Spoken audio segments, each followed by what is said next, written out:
Loh kula itu karena hidup dengan istri saya sama anak saya. Jadi yang ngurus anak saya sendiri.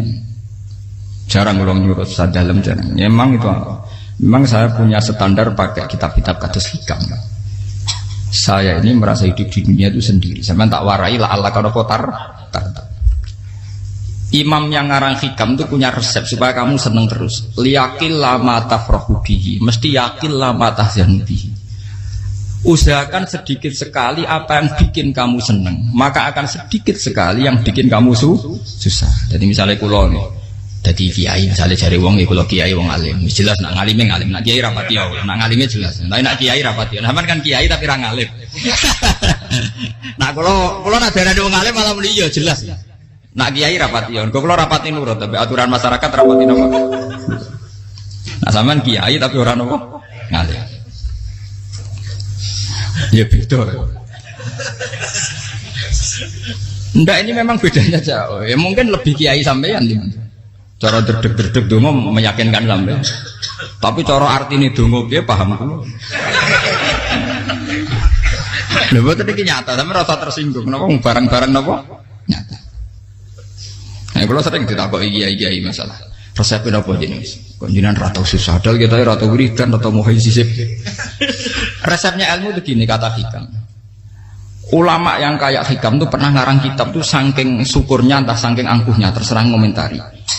Kamu harus yakin bahwa di sisa hidup Anda itu tidak akan maksiat lagi. Sehingga kalau kamu ditakdir maksiat, anggap saja akhiru maksiatin kudirat alika. Anggap itu yang terakhir. Siapa yang menganggap mohal bahwa dia tidak akan dosa sampai mati, berarti menganggap Tuhan itu lemah. Karena cara berpikir kita kan bayangkan hidup itu 40 tahun lagi. Misalnya saya sekarang umur 40, bayangkan umur kadang 4 tahun meneh. Sampean misalnya umur selawe, bayangkan selawe tahun meneh. Sehingga menganggap dalam durasi selawe tahun kok orang maksiat kan mohal. Apalagi sampai sudah tahu maksiat itu bakatem, paham? Ya maksiat ya kelas-kelasan, nak bikin pacaran. Nak wong iso mau mah yo nakal, nak sing setengah soleh ya berbau proposal ya sesuai kontaknya dhewe-dhewe. Itu kan urusan masing-masing. Ya itu kan urusan masing. Wae wakisabu ala wa ngono ora ana sing roh wae wakisabu ala. Rombongan wali songo, mbok kangen wali songo, mbok golek selisih wawahu napa alam. Sing roh pangeran piyam. Mbok kangen wali, mbok golek selisih margin. Niku pokoke wawahu napa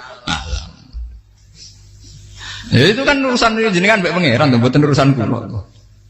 Tapi tetap saya sebagai ulama mengingatkan niat itu ditoto. Begini, ulama dulu tuh ngitung hidup tuh hanya 2 menit 2 detik. Sehingga dia ya gampang saja. Kayak imam, kayak kanjeng Nabi itu, ya Rasulullah kenapa tidak menyediakan makan untuk besok? Loh, saya tuh tidak yakin kalau hidup saya sampai besok.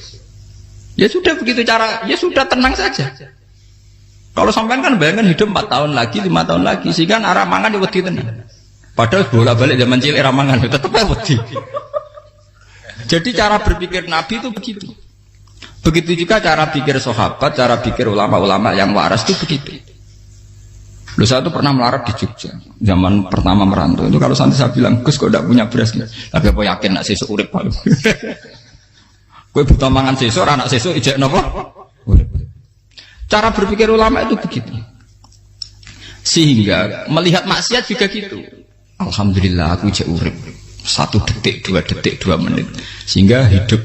Dan itu sudah cukup untuk lafadzkan la ilaha illallah. Makanya kata ngarang hikam, betapa murahnya Allah. Surga itu hanya bisa dibeli dengan 2 menit. Karena surga itu senilai la ilaha illallah. Miftahul jannah la ilaha illallah. Itu cukup 1 menit. Berarti surga itu regane mau 1 menit. Dan karena dia nganggap hidup itu 1 menit ke depan la ilaha illallah, ya sudah.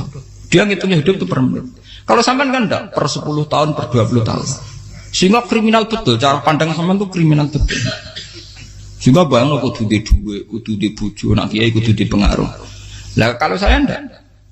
Saya meskipun enggak sehebat itu, tapi mewarisi keilmuan mereka. Jadi misalnya saya jadi ulama itu bayangno di santri mesti tok. Islam pokoknya ke Ahmadiyah ya gitu saja. Ya pokoknya ya sudah gitu. Orang bayangno santri sing pampinan takwa khusyuk salam tempel demen gelo, demen apa? Lo tanyakan santri-santri saya itu mungkin belum pernah nyuruh istri saya bikin kopi. Bisa dihitung. Karena saya itu sederhana saja. Misalnya saya pergi dari Jogja ini yang nyata salam. Bayangno bojo wis maca gawekno kopi, bukakno lawang malah kecewa. Seperti umumnya orang kan gitu. Semerantau ada gangno bojoku nyuambut, digawekno kopi, digodhogno banyu hangat teman, bareng teko bojone wangep kukur-kukur.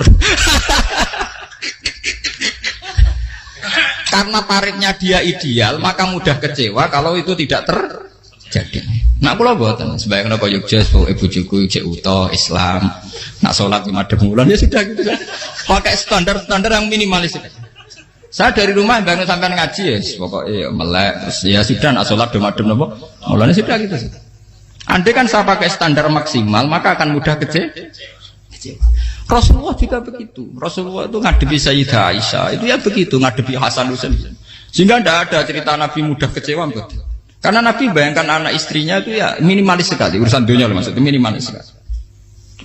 Misalnya Nabi pagi-pagi tanya, ya Aisyah apa ada sarapan? Enggak ya Rasulullah, ya idzan asumu kan itu saya puasa. Kalau sampean usul-usul lah digekno kopi wong wedok opo? Itu kan repot. Muni-muni itibak sunnah Rasul tapi enggak pernah sampean mendekati sunnah napa? Rasul. Sehingga ya tenang saja Nabi. Saya tuh alhamdulillah bisa niru dalam gitu-gitu tuh bisa.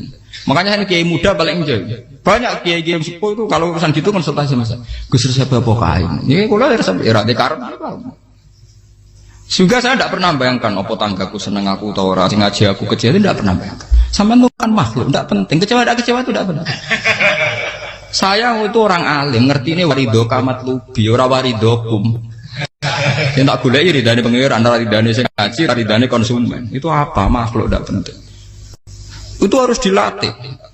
Harus apa? Sehingga orang tuh kalau biasa sholat, maksudnya biasa takluk be Allah, mesti la Allah katardo, mesti gampang puas. Karena dia iktifak ngalap cukup be Allah Subhanahu wa ta'ala.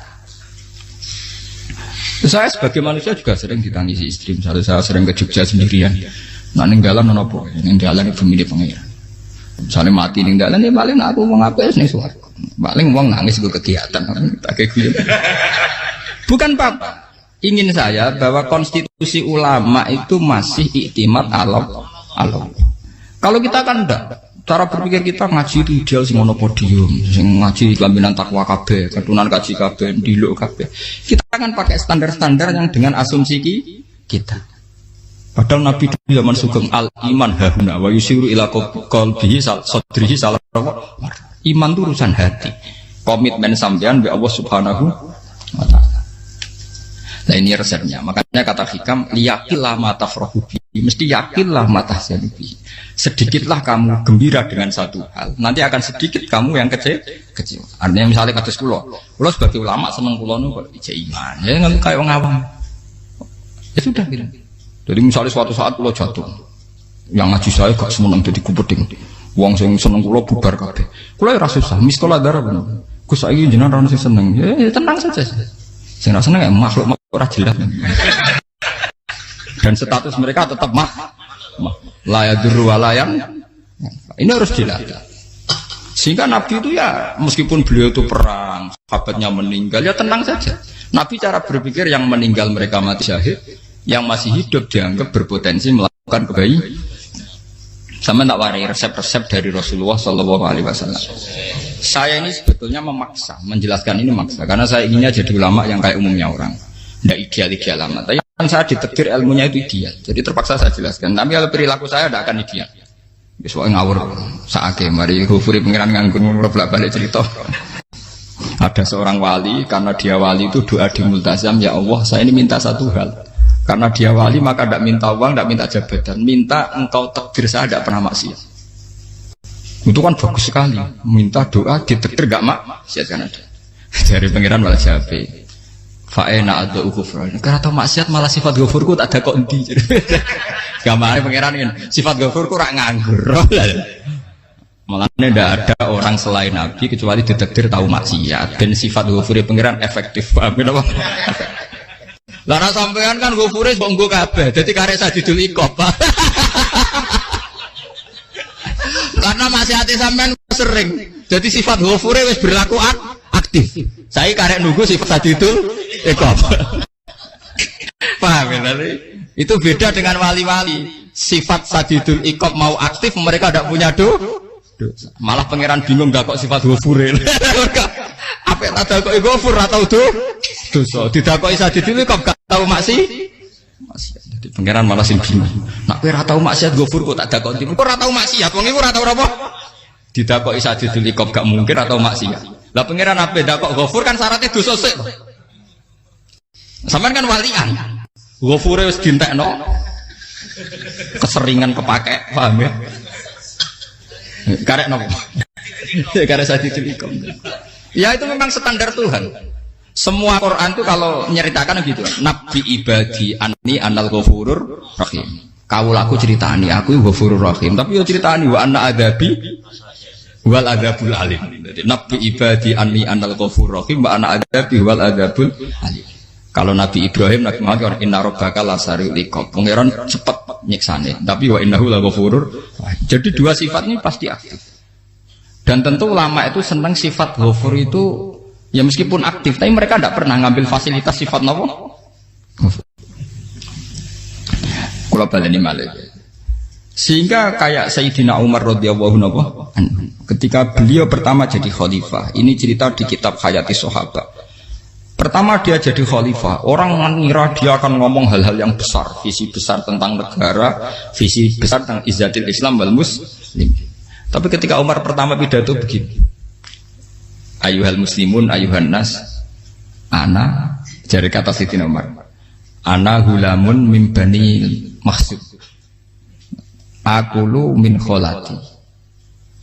Saya ini pemuda dari Bani Mahsub.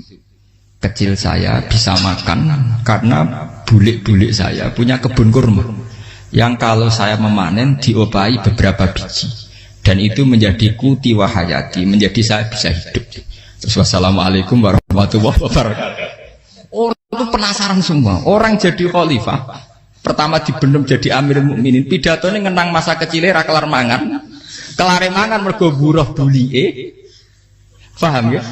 Ngondoh kurma terus dikai tamarotin, beberapa kurma sing dadekno iso dan itu saya pakai sampai ketemu Allah Subhanahu wa taala saya pakai.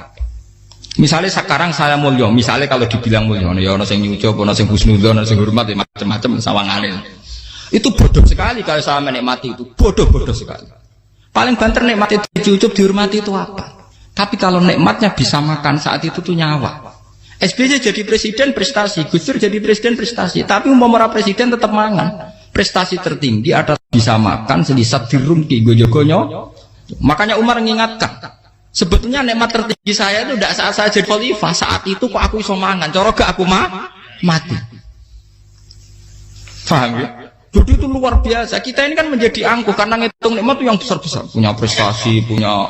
Kalau saya enggak ngitung nikmat ya kelar mangan gak mati, kan gampang. Sehingga saya tidak mudah kecewa karena tarifnya minimalis, gak gampang apa? Jadi misalnya kalau kapan-kapan kok berhubung, Gus ini Tuhan rasanya jangan ngeten-ngeten. Oh makhluk itu ya gak apa-apa. Kalau di status kiai kan seakan-akan ngomongnya sakral, seakan-akan mandi. Tapi nak tak status, oh makhluk itu ngomong-ngomong ya sudah kan. Menjadi kan distatuskan sebagai apa? Makhluk. Tentu makhluk statusnya la yadurru wala yanfa. Di sini ini penting. Orang-orang ahli tauhid tentu tidak punya kesusahan. Innalladzina qalu rabbuna wa tsummas taqamu. Itu mesti tidak ada kesusahan sama sekali. Misalnya ulama-ulama dulu mau mati, ya tenang saja. Mati kedua itu mati paling menantang ya, menyenangkan sekali. Karena mati yang seru itu mati zaman Al-Adam. Misalnya saya kelahiran tahun 70. Tahun 40-50 kan belum ada saya. Itu mati yang sejati karena Al-Adam. Kenapa? Al-Adam tidak ada. Mati yang nanti itu mati yang petualangan karena saya mati setelah menyaksikan kekuasaan Allah, setelah husnudzon sama Allah, sehingga mati yang menuruti kerinduan akan ketemu sang kekasih. Makanya Jalaluddin Ar-Rumi ketika mau meninggal dan orang-orang muridnya nangis, dia marah-marah. Hei murid-muridku, betapa bodohnya engkau. Saat kayak ini yang saya tunggu, saya sudah menyesal berusaha sampai Allah dat tak senang. Aku kecewa waktu makhluk-makhluk koyo kowe. Saiki wis wayahe aku goleki kholik zat sing tak senengi malah mbok tangi. Cek bodhone kuwe, saat-saat sing tenteni malah mbok tantang. Betapa aku lamanya menunggu kematian ini. Mergo hidup itu keterpisahanku mbek Allah, kemen ketemu kuwe. Malane Jalaluddin Rumilah yang mengistilahkan mati itu malam pengantin. Makanya fal'an awanus sirok minkum wa awan wisol habibi. Ini saat yang indah karena ketemu dengan berpisah dari makhluk-makhluk yang tidak penting menuju sama habibi kekasihku. Jadi yang misalkan mati itu malam pengantin. Semenjak istilah itu populer sehingga di Jawa ana ngipi dadi nganten takwilane mati. Itu filosofi sufi, ya filosofi napa? Lah niku tenan. Begitu juga sahabat-sahabat dulu. Bilal mau meninggal, anaknya udah nangis. Bilal lagu ya. Ditanya sama anaknya, kenapa anak-anak kamu nangis? Dan jenengan badhe kapundhut. Aku malah seneng nang mati. Hudan nalqal akhibah Muhammadan wa hisbah. Aku nak urip ketemune mbek kowe terus. Malah nak mati ketemu Nabi Muhammad. Hudan nalqal akhibah Muhammadan wa hisbah. Nah, dengan cara pandang begitu maka hidup itu enjoy saja. Ya saya sebenarnya keberatan pakai kelas ini, keberatan karena saya harus ngulang sampean-sampean. Ya makanya potensi kayak saya tentu mengurangi jadwal ketemu. Makanya saya mohon kalau tidak penting itu jangan sungkan. Anggap saja itu bagian dari hormat saya. Ya minimal sampai misalnya di dua saya ketahui gue jajan pentolan enam lah apa mau gue suwan bareng malah repot. Gue ganggu uang anak peleleran pak. Nah misalnya sampai kepentak kok hukum, uang nak pinter, hukumnya takokan ya ringan, takok kiai tanggam paling bisa. Karena pertanyaan yang ringan tentu ya ringan-ringan saja kan. Gak perlu kiai kali ber. Sampai rasa GR. Kalau pertanyaannya angel Gus gak ono sing iso jawab. Uang nak ralim tahke, ku pertanyaannya ya ora patimu tuh. Iku wis kangelan ngoten. Ini mboten ngenyek tapi padha enak. Padha napa? Makanya kalau latih. Jadi hikam sendiri itu ada manhaj, ada metode. Kalau orang supaya tardo, liyakil lama tafrohubi, yakil lama tahzanu. Anak saya itu kalau habis main pulang, itu saya senengnya pol. Istri saya pernah jangan. Gus, anak mulai senengnya dek biro-biro, anak-anakku gemulai nih ngomahku. Misalnya terus biasa. Saya terus anakku lo main mulai itu seneng. Biro-biro anakku mulai nih ngomahku. Dipanggil anak saya bapak itu senengnya sak boleh. Biro-biro ada yang manggil bapak. Jadi saya pakai standar minimalis sekali. Saya tidak pernah pakai tarif. Dia anak yang ideal dihormati orang. Sebenarnya anakku sujud nih pangeran, ngerti pentingnya mau tasbih. Makanya anak saya tak namakan tasbihah semua. Itu ya sudah selesai. Saya tidak pernah bayangkan anak saya jadi kayak besar dihormati jemput. Mari gampang kecil. Ya, sekolah kan Sayyidina Umar. Saya pemuda dari Bani Mahzum. Yang kecilnya bisa makan karena buruh bulikku. Akal tuh tamarot. Wah itu saya baca tuh nangis betul. Betapa hebatnya Sayyidina Umar. Mengingatkan ulang bahwa nikmat tertinggi itu ya makan. Karena makan kaitannya nyawa. Orang jadi bupati, enggak jadi bupati tetap makan. Jadi kalau ngantin saya tarifnya minimalis sekali. Nah, kalau orang sudah makan gitu, lah Allah kata mudah sekali. Tapi kalau sampai tarifnya ideal harus di mobil, kudu sanggup agak. Masuk gue mobil gak sanggup agak. Barang gue sanggup agak, kudu gue penderek. Masuk kiri lu juga kok tanpa penderek. Penderek maju. Masuk orang kena dikeloli, jadi malah repot. Akhirnya gue mau ngayu. Harus selingkuh jari sing itu perkara meneh. Mau hormat nuruti tahapan-tahapan duniawi makanya resep kalau ingin itu kon sholat. Maksudnya sholat itu dihayati secara tauhid ya. Dihayati secara tauhid. Misalnya inna sholati wa nusuki wa mahyaya wa mamati lillahi rabbil alamin. Itu akan pasti Allah kata pasti mudah melihat alam ini ridho. Ini satu sekelumit ya, di resep orang ulama yang saya meniru beberapa di kitab Hayati Sahabat, di kitab Hikam, dan meniru terutama ini semuanya sanad dari Rasulullah Shallallahu Alaihi Wasallam. Makanya suatu saat Nabi itu kagum. Abdullah bin Mas'ud itu jalan dan dikawal oleh beberapa malaikat. Terus Nabi itu heran. Ya Abdullah, kenapa itu selalu mengawal kamu? Kata Abdullah bin Mas'ud, ya Rasulullah, inilah akhtu khutwatan illa wa azunnu alla akhtu wa ukhra wa ma aqaltu luqmatan illa wa azunnu alla alqamu ukhra. Saya itu tidak pernah melangkah kecuali saya tidak pernah yakin apa betul saya bisa melangkah lagi. Jadi perlangkahnya itu dia iktimat Allah. Dan saya tidak pernah mengunyah satu kunyahan kecuali saya tidak yakin apa betul saya bisa mengunyah lagi. Setiap kunyahnya tetap semuanya ada bismillah. Semua itu atas nama pertolongan atas kata Rasulullah. Orang kakak andekan saya ada nabi terakhir itu jadi nabi. Jadi kemana? Makanya dulu Nabi itu sering ngendikan, adekan orang-orang kayak gitu itu ada nubuah, tentu mereka punya derajat apa? Nubuah. Jadi tidak jadi Nabi tapi punya derajat apa? Nubuah. Lah orang yang cara berpikir gitu tentu tidak khawatir apa yang hilang dari dirinya, karena dia berkontrak dengan Tuhan hanya per menit per detik. Jika mempunyai resep al-mu'min yusiru sana Allah ayakuna li nafsi dzakiron. Seorang mukmin yang sejati tentu kontraknya dengan Allah Subhanahu wa taala, dan dia tidak pernah ingat dirinya sendiri. Kayak sampean pas umat tapiil, Allahu Akbar, Allah Maha Besar, subhanak. Selalu ana wong ngrasani itu termasuk lali utange barang iku. Tapi yang jelas kan menjadi enjoy dengan dirinya sendiri. Paham ya? Menjadi enjoy dengan dirinya karena dia tidak sering punya kontrak dengan makhluk. Nah ini maksudnya Allah kalau janganlah Allah kata kamu pandang apa nak sholat terus kabul kajar, apa nak sholat terus untuk duit ya bar. Karena cara pikir iso aja nak duit ya. Dan ini resep ya, dan resep ini dari ulama-ulama yang istinad ila Rasulillah Shallallahu Alaihi Wasallam. Karena kalau Nabi itu memang cara pandang. Aisyah itu pernah ditanya, ya Aisyah, saya ini ingin makan, apa yang dari sahabat ini masih? Wah ya Rasulullah sudah habis karena tak kasihkan tetangga. Itu Nabi tidak marah-marah, malah bilang, kamu benar Aisyah, biru yang kamu kasihkan tuh yang masih. Kau nak daging dipangan dewe kadang nuruti nafsu, nak dikekno wong sudah kau nuruti perintah pengen. Jadi Kanjeng Nabi beneran Aisyah daging ngejek, mau kalau nanti yang malah ijek, sing bogo sudah kau malah sing ijek. Cara berpikir Nabi itu begitu. Tapi tahu-tahu disederhanakan sunnah Nabi serbanan. Lah itu kan ya memang itu bagian dari sunnah Nabi, tapi sunnah seharga 10.000. Paham ya?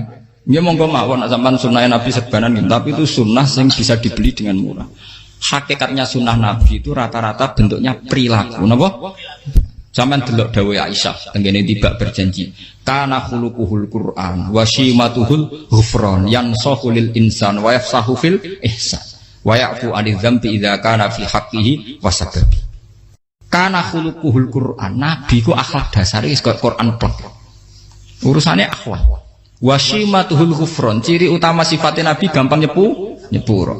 Yansahu lil insan, dan Nabi punya niat baik pada seluruh manusia. Wa yafsahu fil ihsan, sering melakukan ihsan. Dan sunnah Nabi ngoten kan luwih sering kula Quran wis hafal mulang.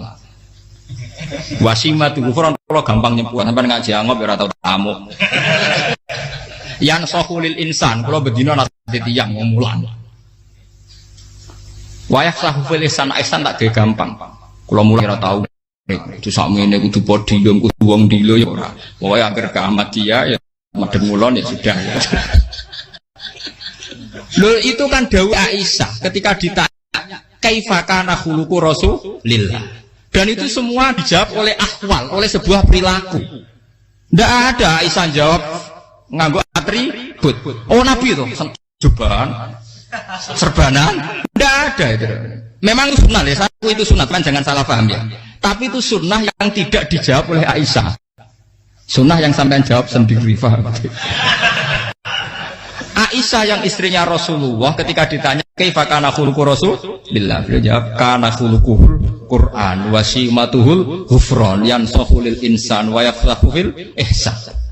Semuanya akhwal wa ya'fu 'anil dzambi idza kana fi haqqihi wa sababi wa idza dia haqqu wa lam yakun li ahadi marra'ahu badihatan haba wa idza ta'ahul miskinu ajaba yaqulul haqqa walau kana murra wa la yutmiru lil muslimin hisaw wala. Semuanya itu akhwal, satu perilaku sosial. Saya mengakui kalau serbanan sunat, ya saya ngakui. Tapi sunnah harus karena saya mewakili yang akhwal tadi, yang apa? Lah mungkin untuk sampeyan, monggo kalau untuk ngisi sunnah. Tapi mbok ya adil itu. Ini bukan kritik mboten nggih. Yang meyakini serban sunat kan sudah banyak dan itu bagus. Tapi cobalah juga meyakini ahwalu Rasulillah. Makanya man sanna sunnatan itu rata-rata ulama maknani siapa yang ikut sunnahnya Nabi. Rata-rata ulama nafsir ahwalu Rasulillah wa af'alu, perilaku sosial Rasulullah. Makanya terusannya wa idza ja'ahul miskinu ajaba. Kalau dipanggil orang miskin ya datang. Ya maksudnya ada harus orang miskin manggil pas resepsi kawin boten. Misalnya ana wong melarat kuwi di sepeda motor, wong mlarate njuk ngeteroni puskesmas ya mbok terno. Wong melarat loro njuk nukono misale apa minyak kayu putih mbok tekani. Ora kok ngerti-ngerti mbok musan walimatul urus sing wajib piye. Payah. Lho lan Jahal miskin aja pe ora ana hadise urusan walimatul Islam mboten. Kalau orang miskin manggil ya. Dalam riwayat hadis ya Nabi sering dipanggil orang miskin. Ya Rasulullah, mbok datang ke rumahku, ada apa? Terus ya Nabi, saya tuh ingin rumahku sing elek jenengan nanti salat teng mriku. Ya Nabi datang ya salat saja ya ora jaman. Fi ayyi makanin aradta an usolli fi. Kamu di tempat mana kamu seneng salat teng mriki ya Rasulullah. Ya Nabi salat. Sing ngundang ya waras pisan. Kenangan mek Nabi kok mae dienggo salat Nabi. Ambean tahu tanggung kiai kon salat. Kon promosekno anakmu iku paham. Dia itu nggak nunggu kersane ketampi PNS. Padahal kiai ini dia anak era PNS. Kalau dulu kan sahabat ngundang Nabi itu ya gitu. Ya Rasulullah, saya itu ingin sekali engkau sholat di rumahku. Fa'takhidahu musollan. Kemudian tempat yang pernah engkau sholati mau tak pakai musola pribadi. Makanya masjid kiblat itu rumahnya sahabat. Karena dulu Nabi pernah sholat di satu tempat. Adalah ono perintah tahlilul kiblat itu di rumahnya sahabat. Itu sahabat dulu itu kalau ngaturin Nabi itu kenanya ingin Nabi pernah sholat di situ. Nah, ilmu ngeten ini mentek. Ya untungnya enten kula, dadi ana sing eling-eling ya, Bang. Teman-teman kudu syukur ya, artinya syukur ya. Orang kayak saya itu ndak usah sampean dikte-dikte ngikuti hukum adat. Kalau ngoten sampean gelo mergo kula ora iso teko, kula ya gelo perkarane ulama kok mbok atur.